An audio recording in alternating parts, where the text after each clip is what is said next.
Então, alguém disposto a fazer uma pergunta? Pois não? Como é que é seu nome? Matheus. Falou, Matheus. É legal quem perguntar para eu saber o nome, é bom. Como você pretende estatizar o transporte público? Legal, Matheus. É claro que não dá para a gente mandar uma mensagem lá para a Câmara Municipal e achar que aqueles caras lá vão votar, né? Uma municipalização, sendo que, sem dúvida, a esmagadora maioria, salvo honrosas exceções, e elas existem, não podemos generalizar, fazem parte da folha de pagamento da FETranspor.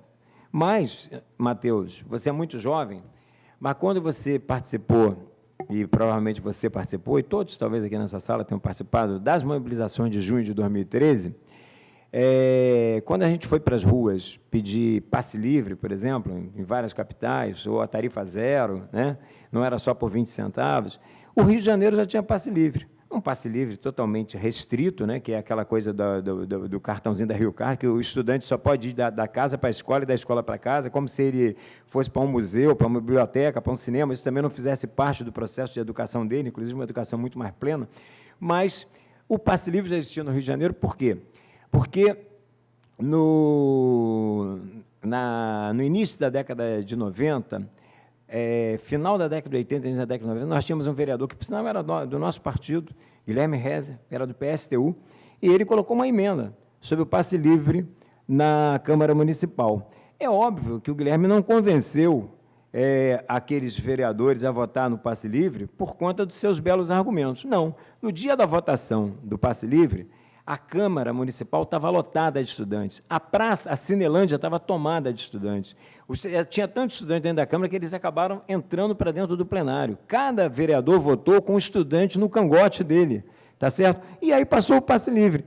Vai ser a mesma coisa. É ter a capacidade de traduzir a maioria, que é a classe trabalhadora, a exercer a verdadeira correlação de força que existe na sociedade e pressionar que aquela minoria que está ali representando, ou aquela maioria de parlamentares, né, no caso vereadores, mas representando uma minoria, que é o empresariado, inclusive a FETranspor, que tem a ver com a sua pergunta, que nós, através de mobilização e organização popular, façamos descer goela abaixo daqueles caras os reais interesses da população. Mas, para nós, também tem que haver um deslocamento de poder.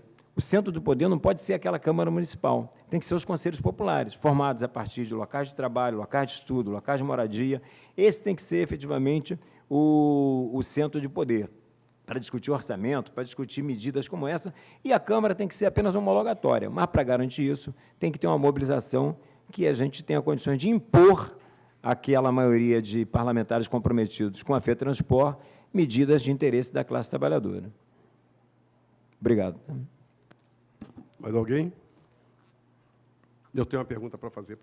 Pode fazer, Geraldo. Você, candidato. Você fala muito das alianças espúrias e alianças indevidas, mas no sistema político atual, como governar sem alianças?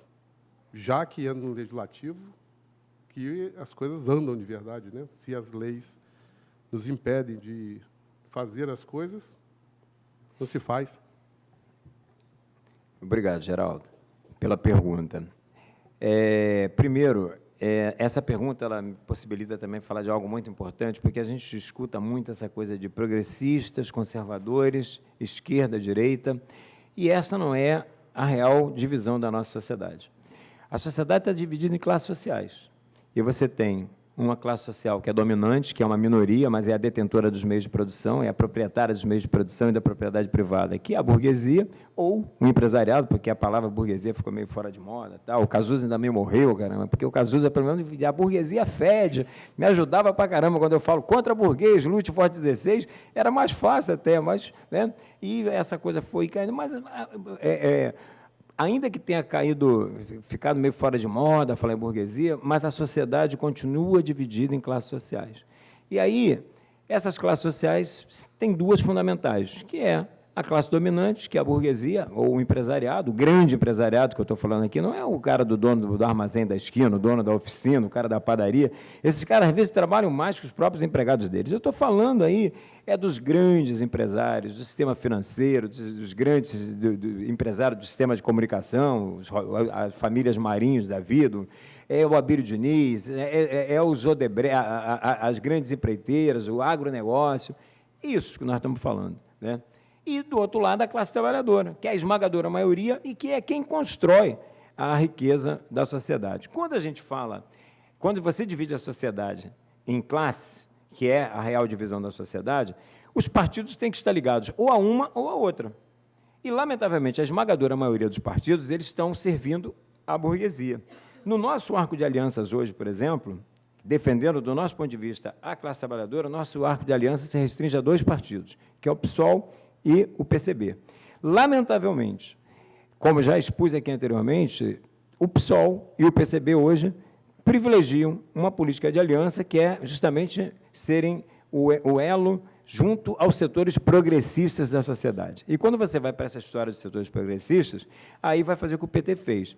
Aliança com o PMDB, com etc., etc., etc., e toda aquela série de partidos para garantir a vitória da eleição no primeiro momento, depois para garantir a governabilidade.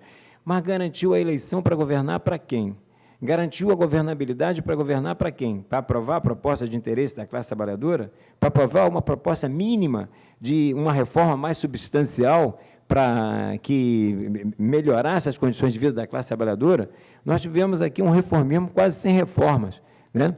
Nós tivemos as medidas que atenderam a população de mais baixa renda aqui durante esses 4 governos do PT, em aliança aí com o PMDB e tal, foi ampliação de políticas assistencialistas, como o Bolsa Família, que, na verdade, foi uma radicalização do Comunidade Solidária da dona Ruth Cardoso, na época do FHC, que faz parte do mesmo receituário do Banco Mundial, do Banco Interamericano de Desenvolvimento Regional, do BID, está claro?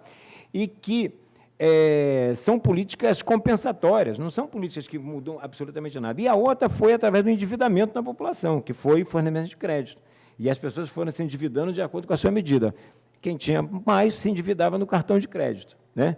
E quem tinha menos se endividava nas Casas Bahia, no Ponto Frio, tal, no crediário. Mas foi dívida. E toda essa dívida voltada e fortalecendo muito o sistema financeiro, que nunca lucrou tanto como nos governos do PT. Então, quando o Lula faz aliança para ganhar a primeira eleição dele com Antônio Carlos Magalhães e Sarney, porque o Lula foi apoiado pelo Antônio Carlos Magalhães e Sarney, a pergunta que eu faço para vocês todos e para você, Geraldo, né, que me fez a pergunta, e eu tenho certeza que você tem a resposta, quem mudou? Foi o Lula ou foi o Antônio Carlos Magalhães e Sarney? Essa pergunta também é fácil de ser respondida. Para ele ter sido apoiado é porque ele já tinha mudado, lamentavelmente. Inclusive, tem a ver com a minha tese de doutorado, a minha dissertação de mestrado, eu trabalho as transformações do PT, da fundação do PT até a primeira metade da década de 90, não publiquei. Já a tese de doutorado eu publiquei, e vai exatamente o recorte cronológico da segunda metade da década de 90 até o final do segundo governo Lula. Essas transformações, eu trabalho com hipótese e procuro, né, comprová-las cientificamente, e a gente vai vendo as transformações que o PT passa, dentre elas essa questão de entrar no jogo do mercado eleitoral, no jogo dos financiamentos de campanha e tudo isso. Então, essa coisa de fazer aliança para garantir governabilidade com esses setores, nós vamos estar lá garantindo governar para esses setores. Então, a aliança para nós que tem que ser feita é com a classe trabalhadora. E, por isso, não é dentro do Congresso, não é dentro da Câmara Municipal, no caso da eleição para prefeito, não é dentro de um Congresso Nacional, e sim através da organização dos trabalhadores da juventude nos conselhos populares, em local de moradia, local de trabalho, local de escola, tal. Essa é a aliança que a gente tem que fazer, porque ali dentro não tem com quem se aliar, porque a esmagadora maioria daqueles que estão lá para representar os interesses da classe dominante, são financiados pela classe dominante, e o empresariado não faz filantropia. Cada candidato que é financiado por um empresário, aquilo ali é um investimento. E, segundo estudos de ciência política, para cada R$1 investido em campanha eleitoral, tem um retorno de 8. Para cada um que eles botam, eles têm 8. Mesmo com essa mudança agora nas regras das eleições, o que mudou? Não pode mais ter financiamento de empresa. Mas acontece que as pessoas físicas, né, continua, por exemplo, a conta bancária do Olavo Setúbal, que é o dono do Itaú, é a maior que a de todos nós aqui nessa sala, tranquilamente. A do Abílio Diniz, a do Silvio Santos, a da família Marinho. Então, são eles próprios que continuam financiando. Vocês entrarem no... Convido-os, inclusive, porque isso aí é um dado público, entra no site do TRE e vê o financiamento da campanha do Pedro Paulo, que é o candidato à reeleição do Eduardo Paes. São todos os donos das empreiteiras que fizeram negócio com a prefeitura, por ocasião da Copa do Mundo e agora das Olimpíadas. Então, não mudou nada. Então, como fazer alianças? A gente tem que fazer aliança para tentar, através da aliança, melhorar quer dizer, garantir as condições de implementação de uma política que seja voltada para os interesses da classe trabalhadora. Isso é impossível dentro desse Congresso Nacional, da maneira como está organizada essa nossa democracia representativa, que não representa a classe trabalhadora em absoluto. Então, é um jogo de cartas marcadas para essa eleitoral, por isso a gente fala que eleição não muda a vida de ninguém, e por isso a gente fez até, inclusive, um ajuste, né, na nossa palavra de ordem, porque a gente há muito tempo falava, né, o conta burguês voto 16. E agora, até o Globo deu uma notinha domingo, né, não sei se alguém viu, ali no Viralizou, que tinha uma notinha sobre a música do Chico Buarque na campanha do Freixo, uma coisa da Irondina, tinha uma notinha sobre mim, eu consegui em 6 segundos ainda mudar fazer uma atualização, né, porque a gente viu que tinha uma contradição entre o que a gente estava falando e o que a gente, entre a nossa prática e o que a gente estava falando. Porque quando você está falando contra burguês voto 16, parece que basta votar para derrotar a burguesia. Não vai derrotar a burguesia só com voto. Então, é contra burguês, lute e vote 16. Aliás, nós vamos derrotar a burguesia com muita luta. E nós podemos derrotá-la com muita luta, né? E motivos para lutar não falta, e disposição da classe trabalhadora para lutar também não falta. Hoje, por exemplo, Geraldo, segundo dados do DIEESE, né, o patamar de trabalhadores participando de greves está nos mesmos patamares da década de 80, que foi um momento assim, de um ápice em termos de mobilização da classe trabalhadora, inclusive que permitiu que nós tivéssemos uma Constituinte como a de 88, uma Constituição com um viés tão progressista, porque ela foi um corolário de toda uma década de lutas dos trabalhadores.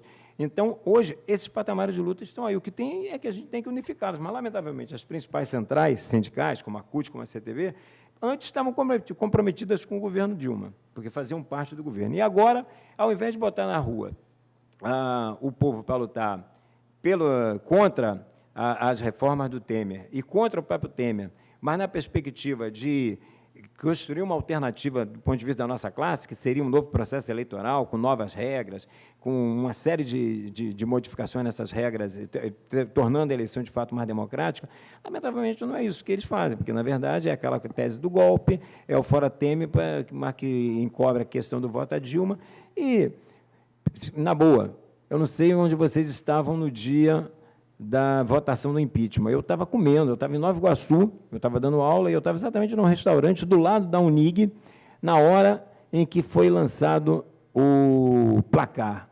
A única pessoa que parou para ver o que estava acontecendo, que se interessou para saber qual foi, fui eu. As outras pessoas estavam comendo, não parecia que você estava tirando uma presidente da República, legitimamente eleita e tal. O povo não estava nem aí.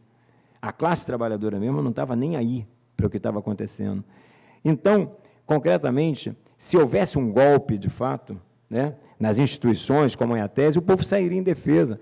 Vocês trabalham com comunicação, tem um filmezinho que eu tenho certeza que todos vocês aqui nessa sala já viram, que é a televisão não será televisionada, que é sobre aquela questão do golpe do Chaves, mas o Chaves, aquele Chaves lá de trás, todo mundo viu esse filme aqui, não viu? Ou eu estou falando uma coisa que ninguém viu e acho que todo mundo viu? Hein, pessoal, estou perguntando, vocês viram esse filme aí? Mas teve gente que não viu? Então, eu recomendo. E eu não sou chavista, não, hein? Acho que o Chaves era uma alternativa burguesa, um nacionalista burguês, não tem nada a ver. Mas o Chaves, só para explicar o que eu estou querendo dizer aqui, o Chaves sofreu uma tentativa de golpe. E sabe o que aconteceu?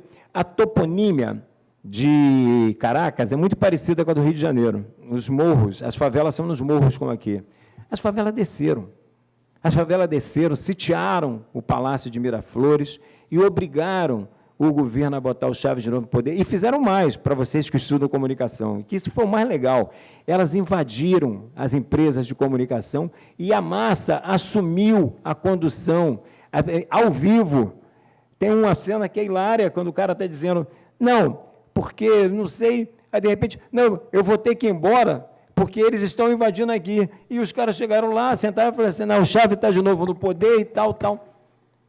Isso era um golpe e foi defendido por um povo que percebeu que havia um golpe e, por ser um governo que tinha legitimidade naquele momento, foi lá e saiu sem defesa. Aqui não aconteceu isso. Segundo pesquisas do Datafolha, o mesmo extrato da classe trabalhadora que foi às ruas de verde e amarelo foi de vermelho. Eram exatamente as mesmas, com ideologias distintas, certo? Se odiando, inclusive, um negócio assim impressionante. Petralha, coxinha, não sei o quê, mas se você for pegar as faixas salariais, eram exatamente os mesmos segmentos. Porque quem que comprou a tese do golpe? A intelectualidade, os professores universitários, na sua esmagadora maioria, nas escolas, nas universidades públicas, principalmente, funcionários de estatais, porque passaram, como eu passei quando eu estava no Banco do Brasil, comi o pão que o diabo amassou com o Fernando Henrique Cardoso, foi, inclusive, o que me levou a fazer o doutorado, o mestrado e doutorado em História, porque eu fiquei com receio de ser demitido e tinha filho pequeno para criar. Aliás, meu filho se formou ontem em História, quer dizer, ontem foi a festa de formatura dele, né? Mas ele estuda na UERJ, com tanta greve lá, eu nem sei como é que é, mas a festa de formatura já rolou, inclusive, mas o TCC ainda não. Mas eu tinha um filho pequeno para criar, e aí eu falei, bom, não tenho vocação para pequenas empresas e grandes negócios. O que é que eu vou fazer? Eu vou voltar a estudar. Eu já tinha uma graduação em Direito, né, pelo FRJ, como eu já falei, voltei, e foi por isso que eu vim para a docência. Eu já estou há 16 anos dando aula por conta disso, para se defender dos ataques do Fernando Henrique. Então, essa base de funcionários estatais, professores universitários, estudantes universitários de uma maneira geral, mas tudo dentro da classe média. A classe trabalhadora mesmo, a base da pirâmide, não se mexeu, andou, né, como diz aí o Vox Populi, fala de uma maneira elegante, andou para tudo isso que estava acontecendo. Por quê? Porque ela só foi vítima de um verdadeiro golpe. Ela votou numa presidente que cunhou uma expressão, inclusive, que é os direitos dos trabalhadores não serão mexidos nem que a vaca tussa. E a primeira coisa que ela fez quando tomou posse foi atacar os direitos dos trabalhadores, mexendo nas regras do seguro-desemprego, da pensão por acidente de trabalho, pensão por invalidez e toda uma série de coisas, além de outros ataques. A gente, por exemplo, agora está tendo muitas manifestações, nós tivemos prisões aí. Aí tem gente que fala, está vendo? Poxa, nós estamos tendo prisão. Primeiro, a lei antiterrorismo foi editada no governo Dilma, não foi no governo Temer. Ponto 2, nós, durante a visita do Obama aqui no Brasil, né, por conta de fazer um protesto contra a política imperialista do Obama, nós tivemos 13 militantes presos, dos quais 11 eram militantes do PSTU, em pleno governo, aí, quando o Obama veio, acho que era o Lula ainda. Então, o que mudou? Aonde é que está a quebra da institucionalidade? Não. E o que houve, sim, foi uma perda de legitimidade por parte da Dilma, por causa do estelionato eleitoral que ela cometeu, e, a partir daí, o PT passou a não ser mais útil para os setores da burguesia, que ele estava sendo necessário até então. Por quê? Quando o Lula assumiu em 2000, se vocês, a galera aí é mais jovenzinha, mas o Geraldo vai se lembrar, a América Latina estava em pé de guerra. A Argentina tinha derrubado 5 presidentes. Eles, inclusive, brincam que o verdadeiro penta são eles. Nós já derrubamos 2 presidentes até agora, eles já derrubaram 5, de uma tacada só. Entendeu? Tinha sido derrubado presidente na Bolívia, no Equador. Era uma América Latina conflagrada. E o único partido que podia segurar a onda para que isso não acontecesse aqui no Brasil era o PT, que era um partido que tinha uma inserção no movimento social. Então, ele foi útil para a burguesia naquele momento, por causa da sua relação com a CUT, por causa da sua relação com o MST, por causa da relação do PCdoB, que fazia parte da base de apoio do governo, com a União Nacional dos Estudantes, por exemplo. Então, essa utilidade aí, de uma hora para outra, quando a Dilma perde popularidade, quando o nível de popularidade dela vai aos níveis de Collor, que expropriou a poupança das pessoas, o Collor invadiu a poupança dos trabalhadores, você se lembra disso? Então, quer dizer, ela, sem ter feito algo como isso, o nível de popularidade dela caiu no mesmo patamar do Collor naquele momento. burguesia falou, não preciso mais de vocês, sinto muito. E aí nem precisa ser marxista, eu sou marxista, né? Eu toda hora trabalho aqui com conceitos de classes sociais, tal, mas aí é o Weber, entendeu? Aquela coisa, o Weber fala uma coisa que a sociedade ela está dividida em estamentos, ele reconhece as classes sociais também, mas para ele a classe ela se determina pelo mercado, né? Um jogador de futebol ele pode comprar as mesmas coisas que um grande empresário porque ele tem dinheiro para isso, eles podem frequentar o mesmo lugar. Mas ele diz, eles frequentam o mesmo lugar no mercado, mas eles não frequentam o mesmo lugar onde tem a honra, a tradição dos clubes fechados aí, tem lugares que não basta ter conta bancária, tem que ter pedigree, tem que ter sangue azul, tem que ter essas coisas. Então, o PT nunca teve isso. O PT sempre... Qual o grande problema? O PT achou que já tinha chegado no clube, que ele podia fazer tudo que todos os outros fizeram, porque todo mundo fazia, tá certo? E ele era apenas mais um a fazer também. Só que não era bem assim.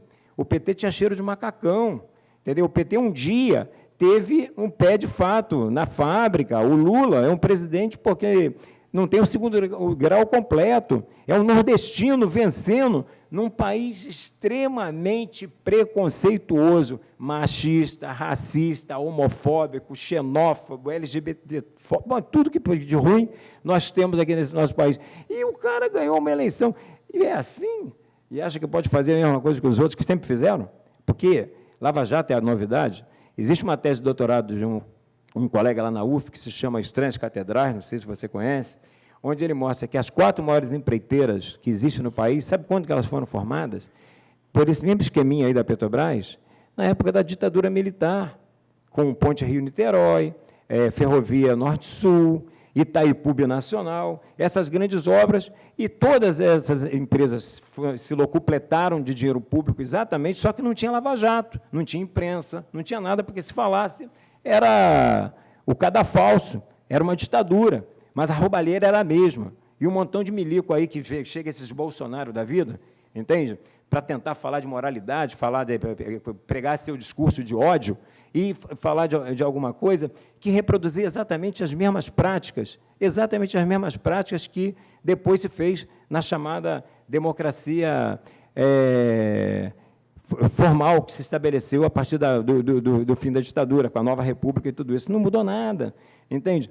Então, concretamente, a questão que está colocada é essa.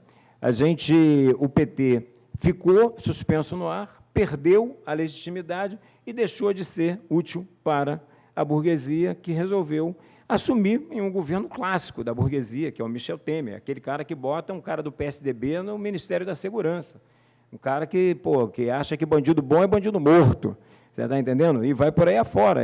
Mas não tem nada de mais. Agora, importante deixar claro, não é assim. Na história tem uma datação, né, que é ACDC, né, antes de Cristo, depois de Cristo. Né? Parece que antes de Temer era uma coisa e depois de Temer outra coisa muito diferente. Não, gente. Todas as reformas que estão sendo anunciadas pelo Temer foram anunciadas pela Dilma. Ponto 1, reforma trabalhista, reforma da Previdência. O Meirelles, que está no Ministério da Fazenda, serviu ao governo Lula, foi presidente do Banco Central. São os mesmos. Não mudou nada. Pode mudar a acidez do discurso, a crueza, mas acontece que isso é tudo na aparência. Na essência, continua exatamente tudo a mesma coisa. E se a gente quer mudar, é com organização, é com luta, é com o povo na rua para mudar tudo que está aí. Por isso a gente insiste. É fora Temer, é fora todos eles, eleições gerais. E a gente tem que fazer uma greve geral nesse país para derrubar esse governo.